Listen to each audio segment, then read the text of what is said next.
রিজিকের রেসপন্সিবিলিটি আল্লাহ, রিজিক নিয়ে চিন্তা আল্লাহর। তো আল্লাহর চিন্তা আমি করলে হবে?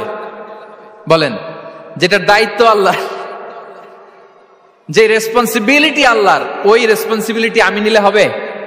হবে না। তাহলে আল্লাহ তাআলা নিজেকে আর রাজ্জাক বলে কোরআনে আমাদের সামনে উপস্থাপন করেছেন। রাজ্জাকের তিনটা বৈশিষ্ট্য আছে, যেই সত্তার মধ্যে তিনটা বৈশিষ্ট্য খুঁজে পাওয়া যায় তিনি হচ্ছেন আর Razzaq, the provider, the sustainer. আর রাজ্জাক কোন সেই তিন গুণ? এক নম্বর গুণ হচ্ছে নো ডেফিসিয়েন্সি, তার কোনো অভাব থাকবে না। হু continuously provide sustenance to his creatures, যে লাগাতার নিয়মিত প্রতিনিয়ত তার সৃষ্টিকে রিজিক দেন এবং গোটা বিশ্বকে রিজিক সরবরাহ করতে যে তার ধনভাণ্ডারের 1 ইঞ্চিও কমে না। সুবহানাল্লাহ বিহামদি। এই যে সাইয়েদনা আদম আলাইহিস সালাম থেকে শুরু করে আপ আনটিল নাও গোটা বিশ্বের সবগুলো মানুষকে, জিন জাতিকে, পক্ষীকুল, সাগরের অতল গহ্বরে দ্য ব্লু ওয়েল, নীল তিমিগুলোকে, বিশাল মাছগুলোকে, এই সব কিছুকে যে আল্লাহ তাআলা রিজিক সরবরাহ করছেন, আল্লাহর যে ধনভাণ্ডার একটু কমে আসার কথা না এতদিনে? কি বলেন? এত হাজার হাজার বছর রিজিক দেওয়ার পরও তার ধনভাণ্ডার কমে নাই না। আল্লাহ বলে তোমাদের যার যা লাগবে, যার যা চাহিদা, যার যেটা দরকার সবও যদি দিয়ে দেয়, আমি আল্লাহর ধনভাণ্ডারের 1 ইঞ্চিও কমবে না। আর Razzak যুল কুওয়াতিল মাতিন, the provider, the sustainer. তাহলে রাজ্জাক হতে হলে ওই সত্তার তিনটা গুণ লাগে। এক হচ্ছে নো ডেফিসিয়েন্সি, তার কোনো ঘাটতি থাকতে পারবে না। 2 নম্বর কোয়ালিটি হচ্ছে নেভার ফরগেটফুল, তিনি ভুলতে পারবেন না। Who never forget the needs of his creation, তার সৃষ্টির কোথায় কার কখন কোনটা লাগে এটা ভুলে গেলে চলবে না।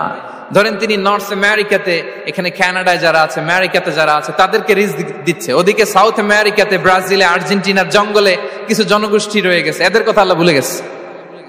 তারা বেঁচে থাকতে পারবে? আফ্রিকার জঙ্গলে যারা আছে তাদেরকেও যে রিজিক দিতে হবে, যখন যেটা লাগে সরবরাহ করতে হবে, এটা যদি আল্লাহ ভুলে যায় তোরা বাঁচবে? বলেন। তাহলে যিনি আর রাজ্জাক তিনি হচ্ছেন নেভার ফরগেটফুল, কখনো তার সৃষ্টির কখন কি লাগে এটা কখনো তিনি ভুলতে পারবেন না। আল্লাহ তাআলা ভুলেন না, তিনি ভুলেন না, তিনি সব খেয়াল রাখেন। যখন যার যেটা যতটুকু দরকার তখন তাকে ততটুকু যিনি দেন তার নাম হচ্ছে রাজ্জাক। রাজ্জাক হতে গেলে যেই কোয়ালিটি লাগে তার 3 নম্বর কোয়ালিটি হচ্ছে কম্প্যাশনেট। কম্প্যাশনেট, দয়ালু, অনেক বেশি দয়ালু। এত বেশি দয়ালু যে তার বিরোধিতা করলেও তাকে রিজিক দেয়া থেকে তিনি বঞ্চিত করেন না। His disobedience affects the risk but not stop the risk. আপনি যদি আল্লাহর অবাধ্য হন, আপনার রিজিকের বারাকা হয়তো কমে যাবে কিন্তু রিজিক বন্ধ হবে না।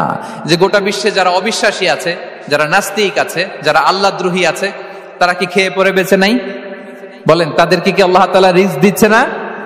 এই তো সুবহানাল্লাহ। কম্প্যাশনেট, এত দয়ালু, তার যারা বিরোধী, তাকে যারা গালি দেয়, তাকে যারা বিশ্বাস করে না, তাকে যারা সেজদা দেয় না, তিনি তাদেরকেও খাওয়ায়, তিনি তাদেরকেও সুস্থ রাখে, তিনি তাদেরকেও হাত খুলে